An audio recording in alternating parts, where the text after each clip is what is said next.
Hey everybody, welcome back to the shop. In today's video, I'm going to show you guys how I'm going to build the columns, which are right here, for my kitchen island. These had to be made because they are going to be sitting on the back side of the island, about maybe like 6 to 12 inches away from the island, and that's going to support the overhang of the quartz countertop that's going to be on the whole entire top of the island. So let's get started making these. You can see they have mitered corners. So we're going to show you how to do the miter fold. I have a step down molding profile on the inside, real easy to do. Show you guys how I do that. And also I installed a baseboard, and it's removable right now because the back piece and the side pieces cannot be connected yet, because when I do install this on the back of the island, it has to be level and plumb, and we want to make the countertop nice and level. And then if at any point any part of this has to be shimmed up due to discrepancies in the floor, we want to be able to put this baseboard on as a shoe and cover up any of those unlevel areas. All right guys, let's get started.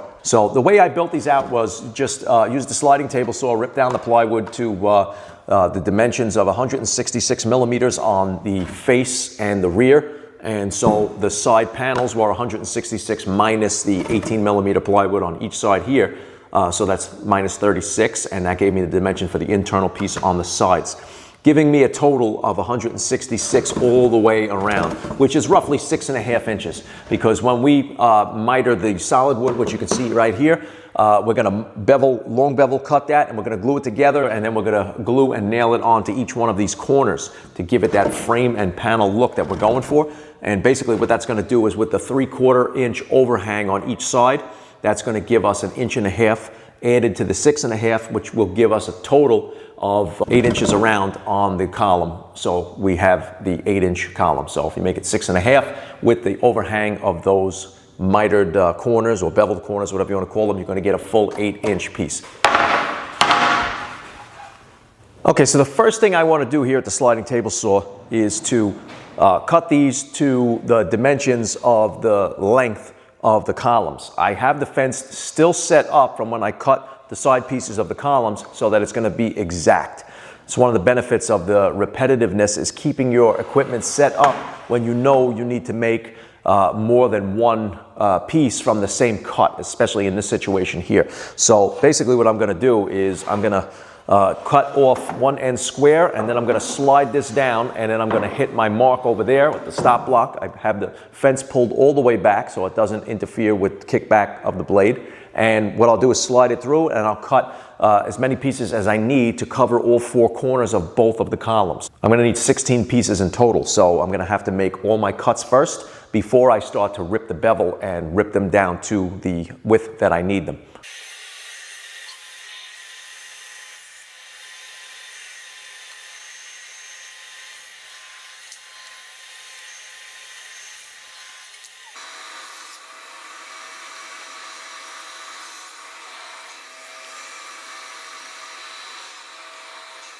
Now I've switched to a ripping blade, and I'm going to angle the blade to 45 so that I can make my bevel cuts.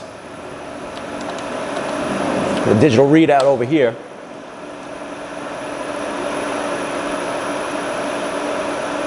.45 right there, just so I don't bump the handle. I'm going to move it in over there.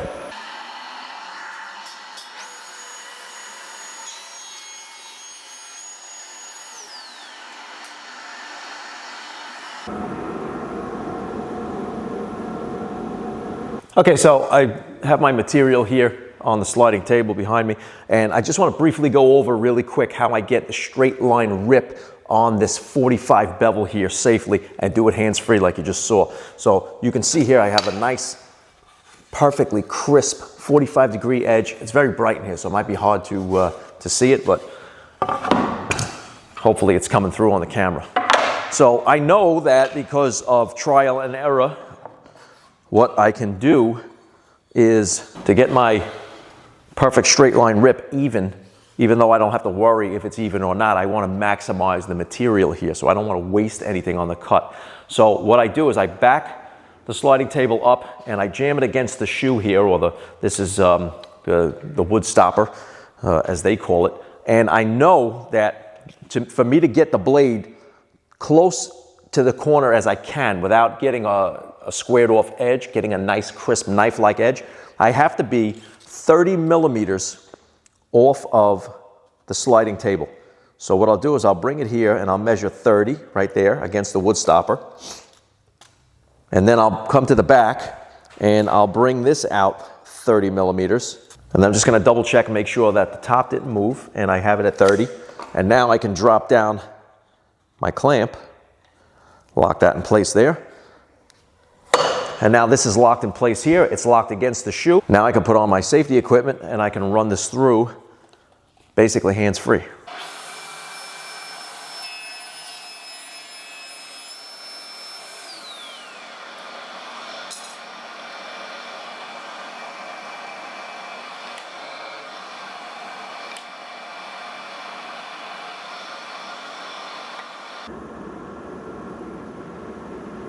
Okay, so after I straight line ripped with the 45 on one side on all the boards, I have a board wide enough where I can flip it around and do the same procedure to the other side. And I have the last one in the clamp here. I have the 45 facing me and I have the straight edge on the other side. I'm gonna rip another 45 bevel, long bevel on that side. So this way I have miters on both sides, and then I'm gonna straighten out the blade to 90, and then I'm gonna put the rip fence to 50 millimeters, because that's what I need each piece to be, 50 millimeters.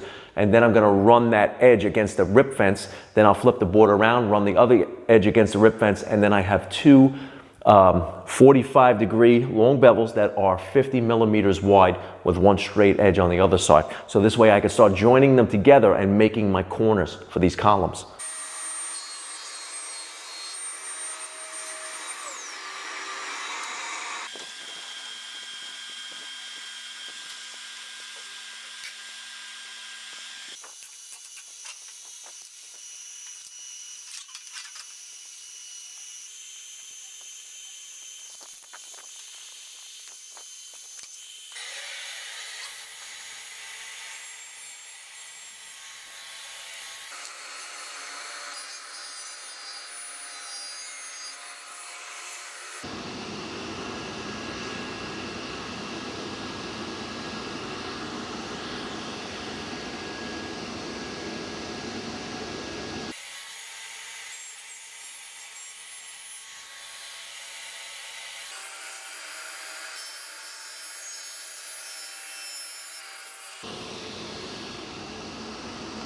Now that I have all the corner molding pieces for the frame and panel of the columns cut to the 45s, we got to join them together.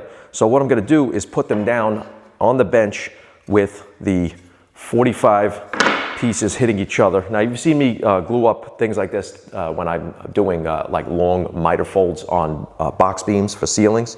This is basically the same principle. So what we do is we're going to bring the pieces together, the sharp edges, and we're going to just make sure that they're flush on the ends. We're going to get them as flush as possible. We don't want to have to do any cutting here.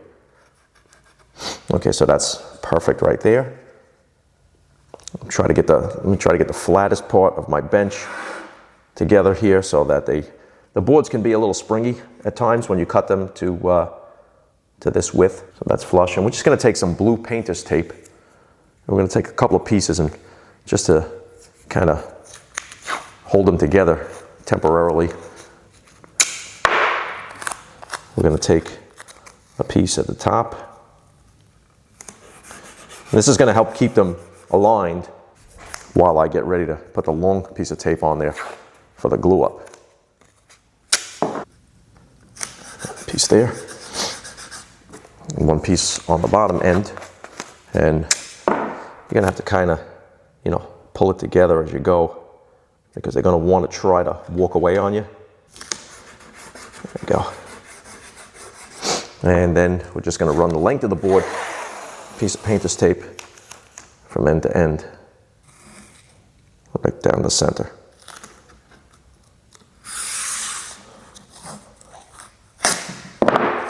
Now I'm going to bring it in a little bit closer so you can see from the top view. Okay, so now you just take it, and the basic principle here is going to be you're going to flip it over, and then we'll put some glue here in this groove, and then we'll fold it up together, and we'll get it, nice and tight. Your glue in there.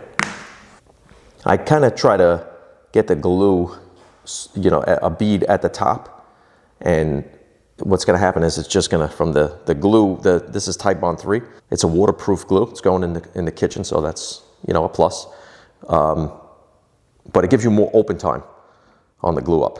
So what we want to do is bring it out to the top here and let it run down into the bottom of the groove, and then you don't have to worry about smearing the glue with your finger or anything. You're just going to take this, fold it up, and you know, when you push it together just like this, it's going to give you nice tight miter fold. And then what I'm going to do from there is to clamp it. I'm going to take another couple of pieces of the tape, and I'm going to use those pieces of tape as a clamp from the top. So I'm going to flip this towards me, and then to pull it, to keep it in place here, I'm going to wrap it over the top, and then I'm just going to fold it down to the bottom, just like that. And that's going to hold it and prevent it from slipping down and away from keeping the glue joint together. So I'll put one at the top, one in the center.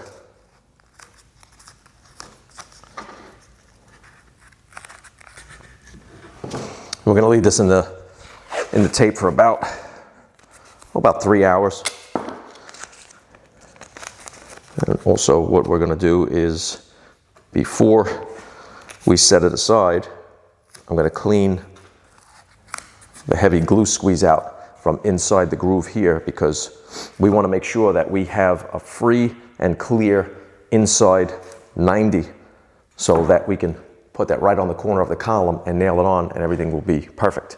We don't want any obstructions. Okay, so I let these sit in the tape clamps, I guess you can call it, for about 4 hours. You could leave it for more if you want, leave it overnight. As long as you don't stretch the joints, which we're not gonna do. We're basically just gonna put them up against the columns, nail them on, and you're good to work with them, and you don't have any danger of the joints opening up or anything. If you feel you need to leave it longer, depending on the temperature in your shop, if it's too cold or too hot, then give it a little bit more time. I mean, if you have the time, which I don't, then you can leave it for 24 hours to dry overnight. In most cases, something that's just going to be held together by just the glue and no mechanical fasteners and not affixed to anything, then that's what I would do. I would leave it in for 24 hours. But these are going to be mechanically fastened to the columns with pin nails. We're going to use pin nails because it's easier to fill the nail holes. Let's see how these joints came together. Everything should come off fairly easy. All right, I'll bring this in a little bit closer so you can see it. Come around the bench here. I mean, look at that. Is that not a beautiful bevel joint? Here's your L shape, the inside. We have none of that squeeze out because we cleaned it all up. So now this is ready to sit in the corner, each corner of the columns. So I'm going to go ahead and take off all of the remaining tape on these off camera to save some time. But just to give you an idea of where we're going with this, here is the column. That's just glued and nailed together in a square, and we have exposed plywood edges on the side. It's going to be completely covered up with these pieces, just like that. So we're going to get a piece on that side, another piece on this side, and then we're going to put some rails across to make it frame and panel. And so basically these are the styles, and we're going to put in the rails, and I'll show you how to do that. Pretty simple.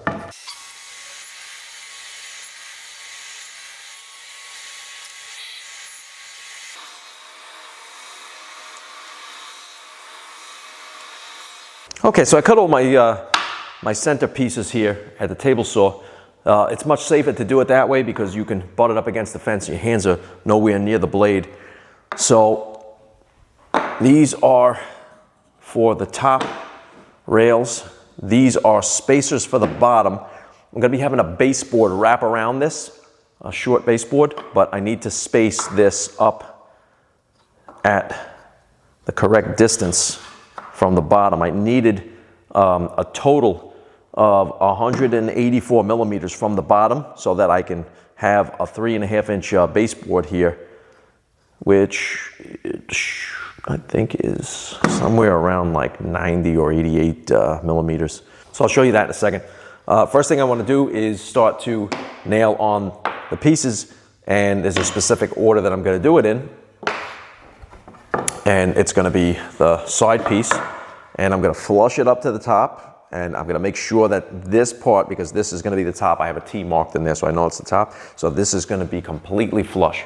It doesn't really matter so much if the bottom is flush, because it's gonna be covered with baseboard, and we need to make sure that we're not putting that baseboard on now. We're gonna put that baseboard on after it's attached and flushed up and plumbed and level with the island, because we don't want to have to shim it up to level it with the island or plumb it, and then there's a gap at the bottom. That's what the baseboard is for later on, to cover up that gap. So what we're gonna do here is we're gonna use pin nails, 23 gauge pin nails, so that we have very tiny holes to fill later on. And what I'm gonna do is I'm gonna put some glue right in here. I'm not gonna go crazy. I don't really want a lot of squeeze out, but I want enough to make sure that it holds. And I'm gonna put some on the inside here,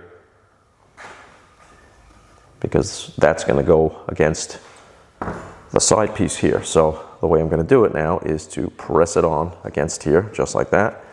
Move it back and forth a little bit, get a good bond in there, and I'm gonna flush it up with the top first. Okay, to me that's perfect right there. And then I'm gonna start to nail it off.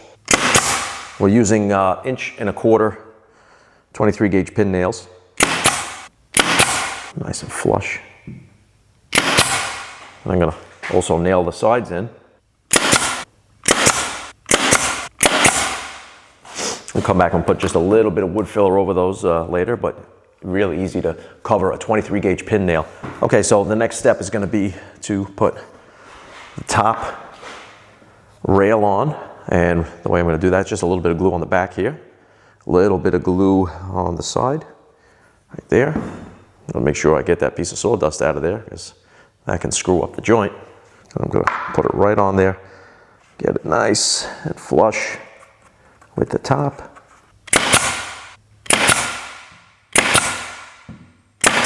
And now for the bottom, the reason that I'm putting a spacer at the bottom like this to raise this up to the 184 millimeter total is because I didn't have a board that was wide enough to make it. That's about, that's 7 1/4. I didn't have anything 7 1/4 wide. So the spacer is gonna bring that up to that distance that I need it to be. And then a 3.5 inch baseboard will allow me to expose just about 4 inches of the bottom rail. So this way everything is proportioned. So we're gonna put a little bit of glue. First we're gonna put the spacer in. And then that joint where the spacer hits the main body of the block is gonna be completely covered by the baseboard. So we're gonna flush this up to the bottom. Use your finger as a feeler gauge. We don't have to cover any of these nail holes because of the fact that it's going to be covered with the baseboard. And then we're just going to continue on the same way. A little bit of glue on there. We don't have to go crazy with the glue. And I'm going to put a little glue here to attach it to the spacer. Get that down in there, drop it in, press it into my other piece right there. Nice tight joint. We'll clean this all up later with sandpaper.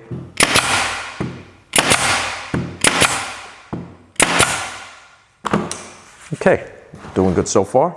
Now we need to take another one of our corners here, and that's gonna get glued right on here, just like that, and we're gonna nail it right to the piece the same way. So what I'm gonna do is I'm gonna put a little bit of glue on the inside here. Okay, and then we're gonna put a little glue here, a little bit on the joint, and just a little bit of drizzle right there. Let's move this out of the way. I'm trying to get you the best camera angle that I can. A little difficult, but I think we're doing okay. Okay, we'll bring that up here, flush it up right here. Okay, and I'm gonna come to the bottom, and we're gonna pull the bottom tight. And now we flip it on its side. So now you can see the idea that we're going for here. We're gonna make that all the way around. So we're gonna do the same procedure now by putting in the top first. Now this is all gonna get sanded down some wood filler in here and then sand it down. And this is a painted project. This is paint grade island. It's gonna be Cityscape Gray in Gallery Series satin.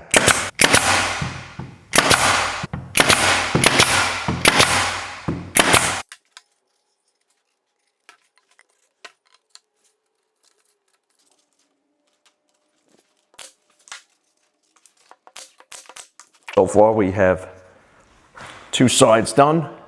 Now we have to keep flipping it. And I'm gonna flip it down here on this side, just make it a little bit easier.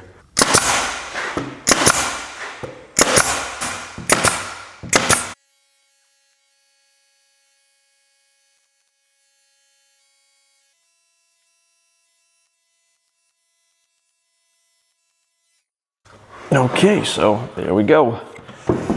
Have our trimmed out column. I filled all the little pin holes from the 23 gauge pin nailer. Those are easy to fill. They disappear immediately. And what I've done is gone one step further here for making these little moldings that we're gonna put inside here. And they're just kind of like a little step down molding. So what I've done for these is cut them down to 1/2 inch wide. And then I ran them through the thickness planer and I brought them down to 5/16 with just a 16th hair over, 16th of an inch over a 1/4 inch. I like that better than the 1/4 inch. I thought it looked a little too thin. The 5/16 looked perfect. So what I've done is at the miter saw, I've cut them a little bit longer than I need them so that they get a little bit of a spring fit in here. Okay, so what I'm gonna do is use a little bit of glue. We're gonna start here in the corner and use the long molding first.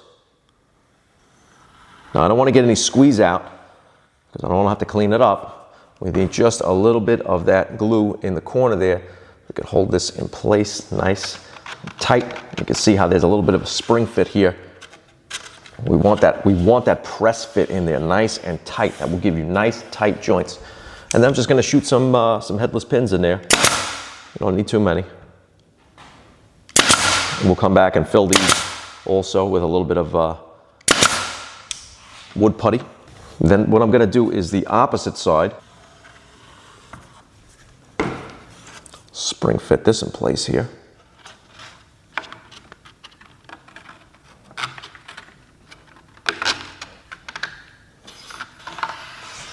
That is a nice tight fit. And then what you're going to do, just pull it in.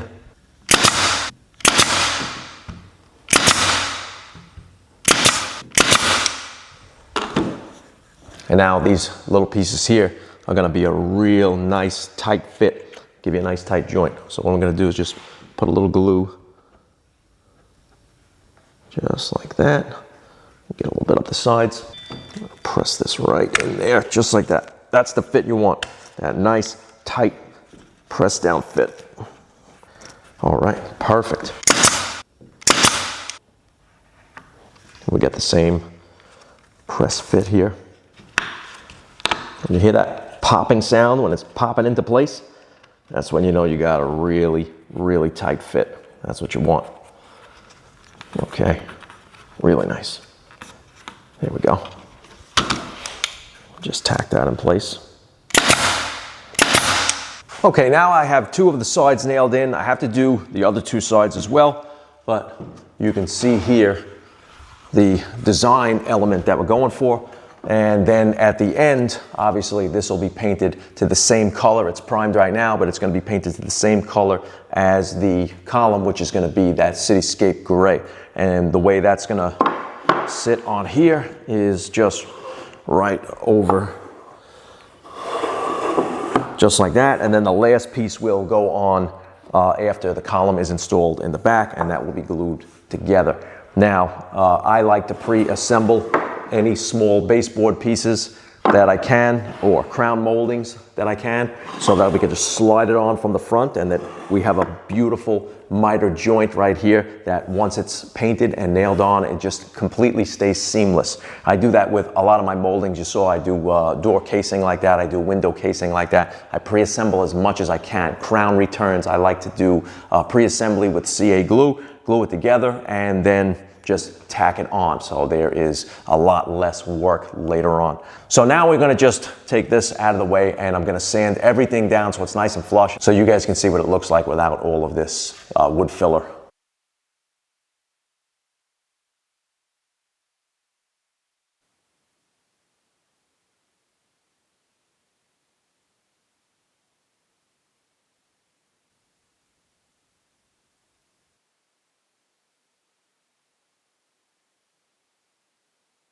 Okay guys, well, I really hope that you enjoyed today's video. I hope that this helps a lot of you out there that are trying to build this. Don't forget to check the links in the description for a list of tools that I use, and also check out the website for Maxiwa. That's the company that I partnered up with for the sliding table saw. Their link will be posted below in the description box. All right guys, make sure you hit that subscribe button. Make sure you hit the picture of a notification bell. It's going to notify you every time I upload a new video. We got a lot more to do, so definitely stay tuned. We got a lot more cabinet building, some furniture building, table building, vanity building. We got it all. All right, we got a lot of stuff to do, a lot of stuff to cover, and I'm taking you guys all along for the ride with me. So make sure you hit that subscribe button so you don't miss it. Thanks for joining me today, and I'll see you guys next time.